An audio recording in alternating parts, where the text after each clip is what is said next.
introduce you. You go ahead and introduce yourself. Um, what's up, guys? My name is Caleb Parker, um, certified sports RARD. Yeah, that's okay. It's just for fun, no monetary value or anything. I mean, hopefully it blows up on YouTube, but we'll see. And it's our first time. So I was just saying Yeah. before, sorry to interrupt you, but we're not going to talk about all the teams. We're going to mostly talk about the AFC and NFC West and AFC East because the Bills and Dolphins, and then NFC North a little bit. For time's sake, we can't really talk about all the teams. And then I want to try to limit it to like 2 minutes a team. So, so I'll start.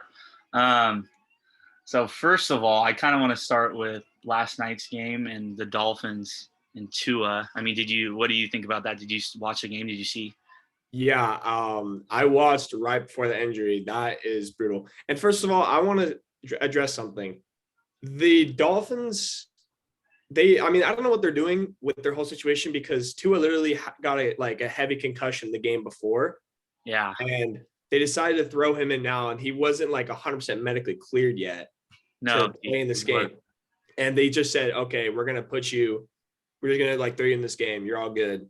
And then looks like he got like nerve damage. I mean, you see his hands, his fingers. Yeah, I seen that. Yeah, I just saw it today actually on the news. Looked like Vecna's curse out there. Well, they said that that's a sign of a concussion. So, yeah, after the game on Sunday, I don't know how he got cleared. They were saying that it was a back injury, and by the way he like fell when he got up, that ain't no back injury.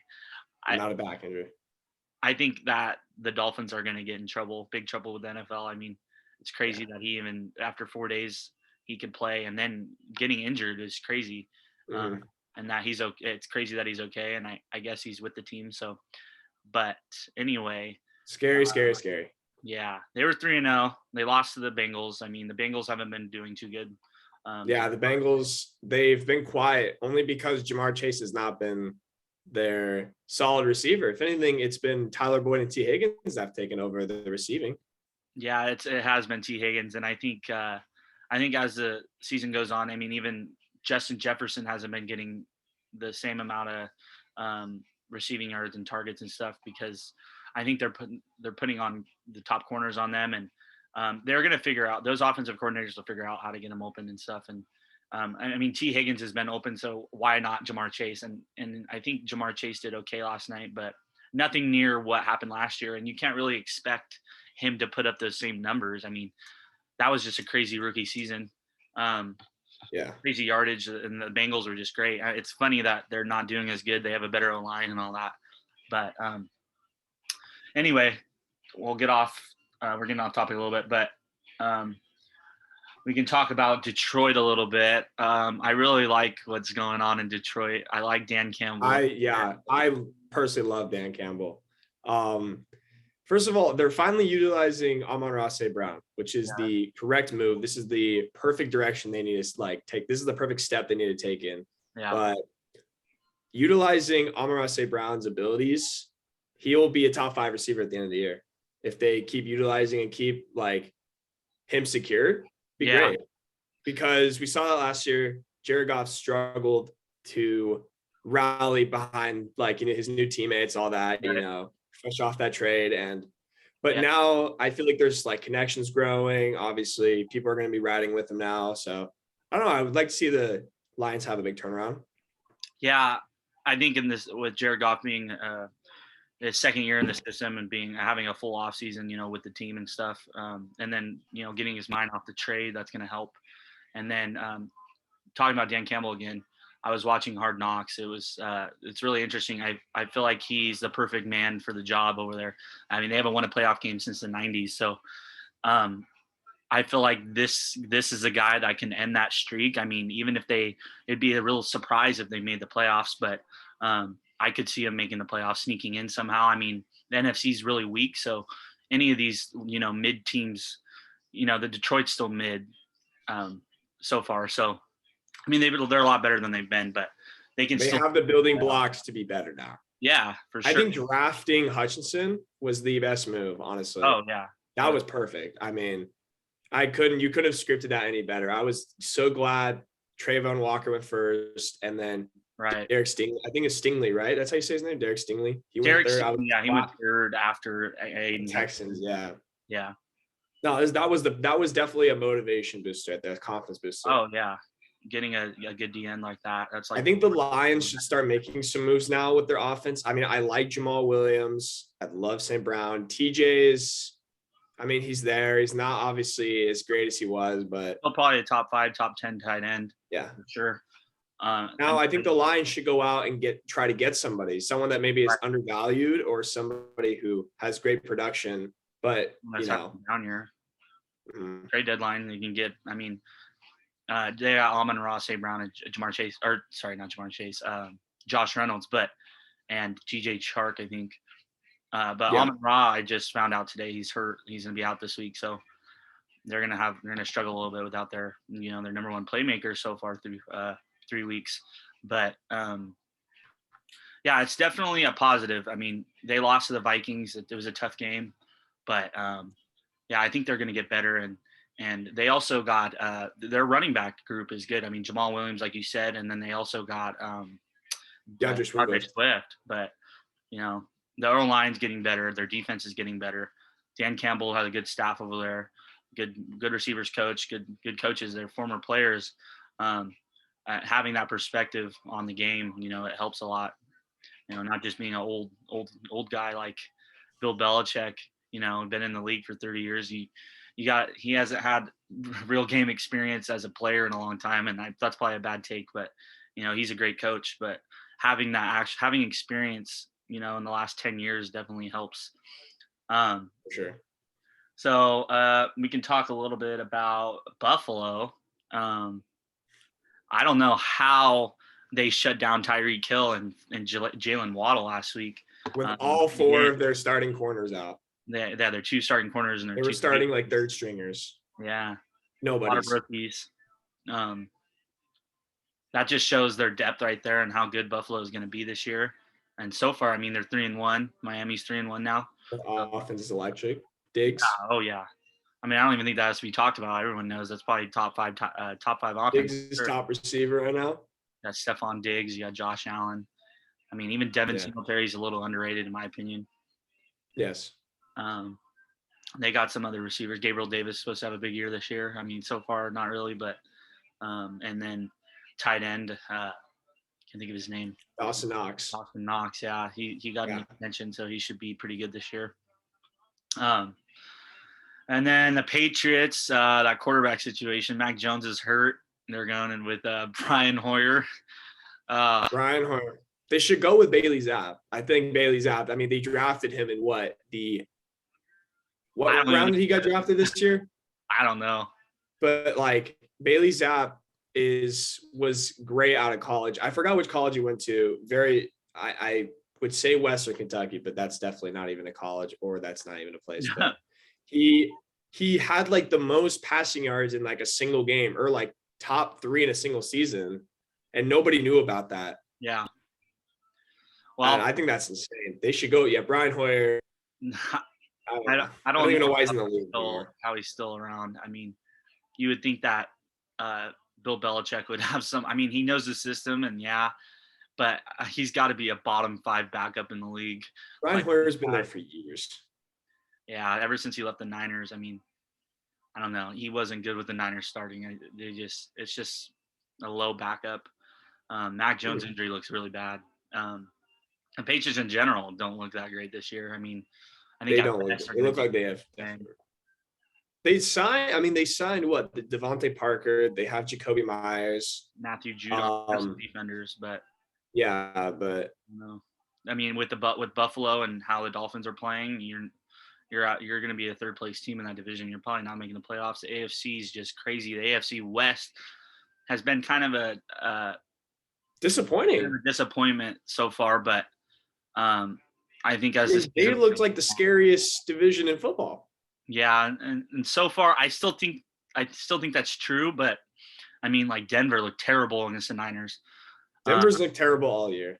I mean, yeah, almost. I was all on the Broncos train. You know that I was way on their side. Yeah, was like, let Russ cook. They're not letting him cook. Nathaniel Hackett's a terrible coach. They need to fire him. No, I think it's too soon. No, Hackett is absolutely terrible. I mean, the decisions he makes are just not good. They're poor. His track record, offensive coordinator for the Packers. I mean, Rodgers won back-to-back MVPs. I think they'll be fine as they roll along. Everyone started a little slow this year. Russell finished pretty strong against the Niners, and that's a good defense. The Niners should have probably blown them out, but that was the worst game I've ever watched in my life. That game did not deserve to be on Monday night. That was awful. It was a terrible game, probably the worst game. That was a terrible game. Had 15 punts, 15 total punts. The NFL record is 16. They had 15 punts. I think they had like 9 in the first half. Yeah, no, I think that's the first time a team has lost in a long time, having 9 3-and-outs. The Broncos had 9 3-and-outs against the Niners defense, and they still lost. So the Niners at least, but the Chiefs, man, Chiefs look pretty good so far. Besides that loss to the Colts, I think that was more of a ref problem. The refs kind of screwed that game. Some pretty blown calls. There were some bad calls, but good for the Colts and get back on track after that tie in week 1 and then the loss in week 2. Good for Frank Reich. You get him off the hot seat, man. I feel like, I mean, the Jags do look pretty good though. The problem with the Colts is, I mean, they cycle through quarterbacks. I mean, this is the 3rd quarterback in 3 years. Matty Ice now. They had Rivers last. No, they had Carson Wentz last year, and then they had Rivers 2 years ago. And then it was Luck, but he retired. 2017 was, I believe it was Luck, or 2018.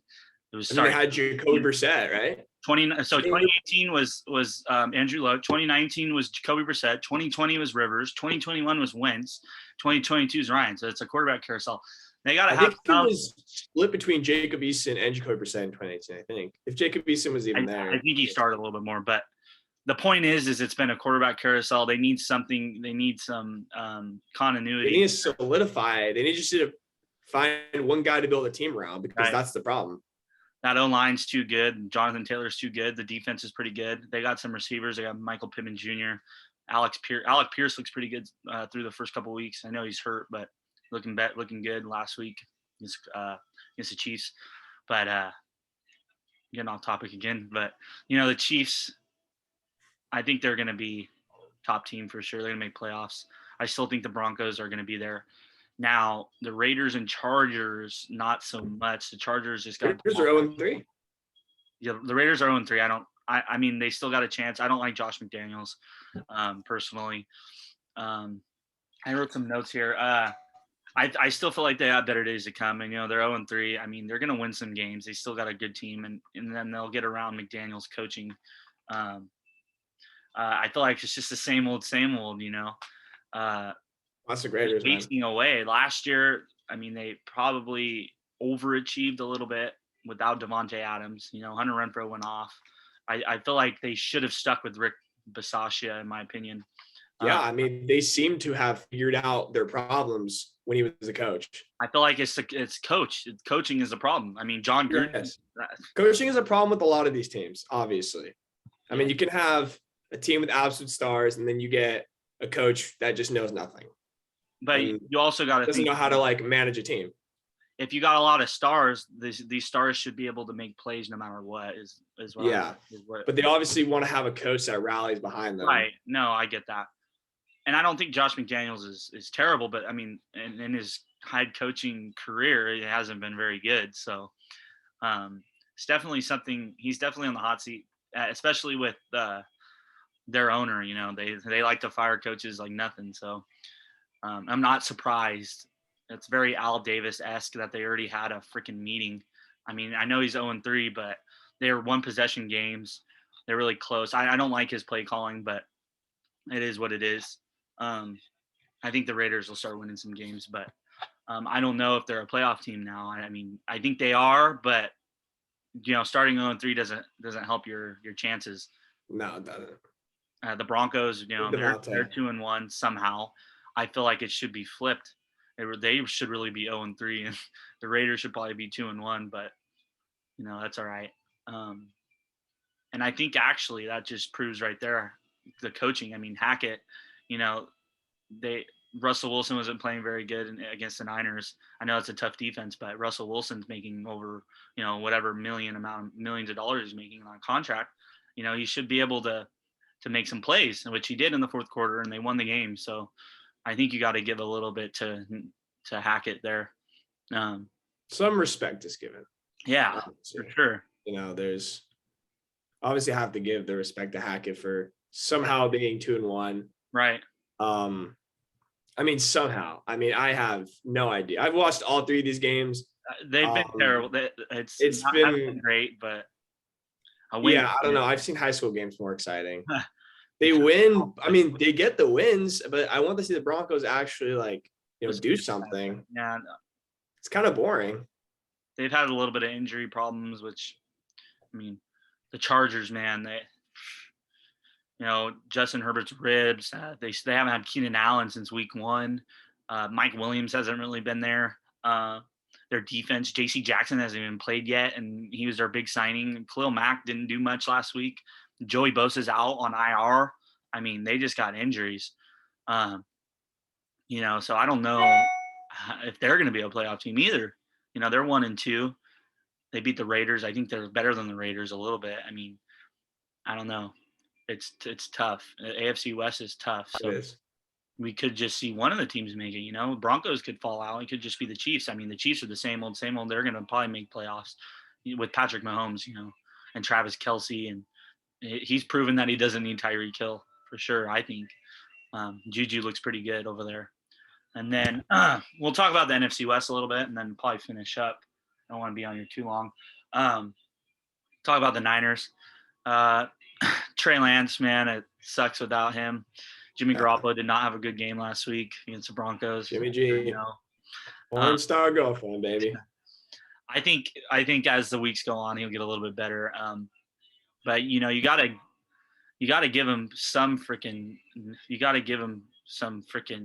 I give Jimmy G a lot of props because here's why. I've never hated Jimmy G. First of all, when he was a backup for Tom Brady, learned a lot. Obviously, you learn a lot when you're behind Tom Brady. Right. I've seen a lot of Tom Brady's backups be somewhat productive in the NFL. Look at Blaine Gabbert; he's doing all right.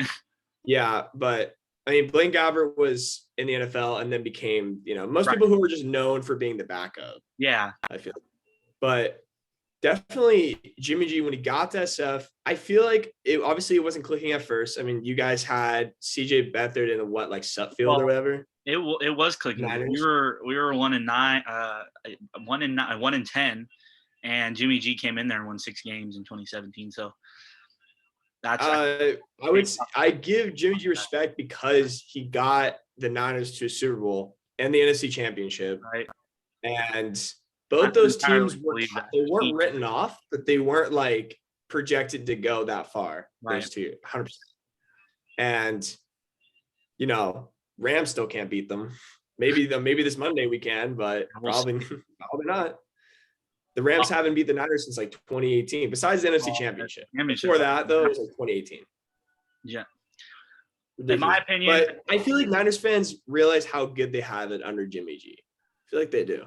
He wins games, but, I don't think you can give him that much credit. I mean, he's a quarterback, so of course he deserves a little bit of the credit, but I think some of our defense has definitely made us a good team, and our receivers and our running backs. In the last year's divisional game and in the wild card game, Jimmy G threw away those games. We almost lost both those games because Jimmy G. So I feel like we're winning in spite of him almost, but he's done a little bit. In the first half of those games he did pretty good, and then it seems like when he's under pressure he can't just put it away. We left probably 21 points on the board against the Broncos last week.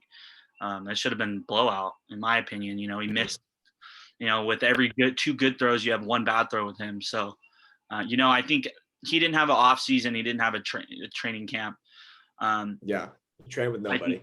You should give him a little bit of slack because, he didn't have that. But I also think, you're a vet in the NFL. You were on a big contract.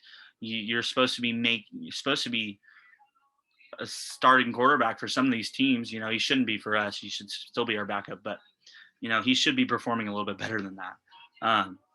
I'm forgetting who a backup came in, and Teddy Bridgewater. I mean, Teddy Bridgewater was doing good, and I wouldn't say that Teddy's that much or better than Jimmy Garoppolo, and he looks a lot better. So, Jimmy's just got to put it together. And I mean, it's only been 1 week, so we'll see what goes on against the Rams.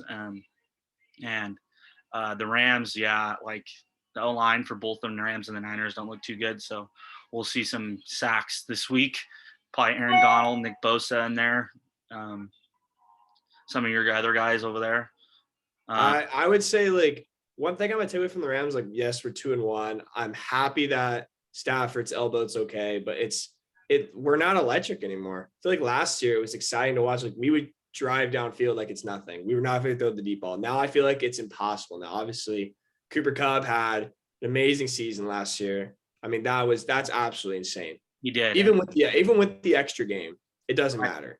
Even without the extra game, he still would have been a top 4 in receiving. Oh no, he was still the all time. Yeah. So even with that, I feel like now this season, since so many receivers stood out this year, it's gonna be so hard to get them like in the spotlight now, because now teams are just like, okay, now we know. Well, yeah, they're gonna put their top corner on him, and they're gonna blanket the safety right over so that And I'm worried because everyone makes Jalen Ramsey their son. Diggs did it. Who else did it? I mean, Marquise Brown kind of tore up Jalen a little bit as well last week, but yeah, I think it was a closer game against the Cardinals than the scoreboard showed. But the Rams, I'm sure they'll be fine. Losing Andrew Whitworth isn't a little thing. It's definitely not good. Definitely not good for our team. Andrew Whitworth was kind of like our centerpiece. I feel like he was a big, definitely some guy that had all the experience and all, like, not afraid to jump on anybody. Right. That's right. He's a good lineman. Yeah. Niners just lost Trent Williams, so those guys are important. O-line and D-line are important to the game. But anyway, Seattle is boring. We'll just say that. Cardinals, same old. They should start horse cock lock. That's all I'm gonna say. The Cardinals, same old, except they're losing early in the season rather than at the end of the season. Cliff Kingsbury's a good coach. I don't think he should be a head coach. I think he should be an offensive coordinator. But so anything else to add? Any other teams you want to talk about before we end this? Maybe we could talk about some fantasy, maybe like some starts, some benches, maybe so whoever sees this would know like who to start and who to sit. Personally, start James Robinson. James Robinson, I drafted him in our fantasy league, and everyone clowned on me because nobody thought he was going to play because of his Achilles. Nobody thought, but apparently he went through like this accelerated program. He got back on the field. Now he's averaging like 17 to 20 points a week. Yeah, I would say 100% start him because Trevor Lawrence has really no passing game. So obviously any team whose quarterback doesn't have a great passing game, obviously you want to take their running back. So I'm 100% starting James Robinson. I think anyone should. Well, I agree with that. I think you should start James Robinson for sure. The Jags look pretty good. I don't agree with Trevor Lawrence not being a good passer, but I do think they like to run RPOs. You had Doug Peterson over there. It's the same kind of offense with Nick Foles where they ran RPOs. So, Christian Kirk has obviously been a solid receiver. Yeah. I mean, he's been worth the money so far. We'll say that. Yeah, I think so. I think he's probably underpaid so far. I mean, he's been setting it on fire. And I mean, that's good for the Jags. They're looking pretty decent going in and smacking the Chargers like that. And then, Trevor Lawrence is the only quarterback besides, I believe, there was another quarterback, I can't remember, who has 7 or more passing touchdowns and less than 1 interception. So I think so far he's looked pretty good. And I know you're probably looking back at last year and the year before about how he has been passing, but you also got to remember he didn't have a great coach. He had the Urban Meyer problems over there. So I think Doug Peterson helps a lot over there. And, they're a dark horse candidate to make playoffs this year so far. I mean, you don't want to get they have a lot of signings, but they had a lot of good signings this year. So They spent a lot of money, so they should be a little bit better this year at least. And so, yeah, and definitely Also, start Curtis Samuel. Yeah, now we're figuring out who's the top receiver that Carson Wentz is going to throw to.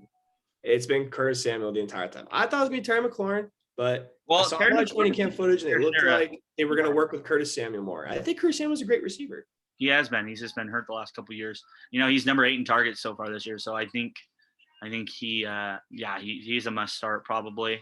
100%. If you're struggling at a flex spot, or, if Amon-Ra is out, so definitely sit him.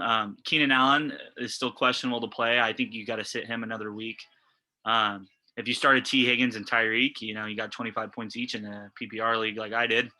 Who I want to say to start? I'm going to say start Damian Harris. I have this great feeling that New England is going to run the ball a lot against Green Bay. And I feel like Damian Harris is going to be so good. I love Damian Harris. He had like 15 touchdowns last year and nobody even cared. Yeah, I like it because he didn't have the yardage. He put up like maybe not even 1,000 yards, 15 touchdowns. I think 700, 800 yards. Well, amazing. I do like Damian Harris, but I feel like Ramondre Stevenson's been getting more of the work back there, and he's been doing pretty good. So, if you need help at the flex, you could start either of those running backs. I think Zach Ertz is a must start. I saw the injury report for the Cardinals. 2 of the receivers are out already. Rondale Moore is questionable. Marquise Brown's questionable. So I feel like, and AJ Green's out. You got to start Zach Ertz. He's going to get some targets this week for sure.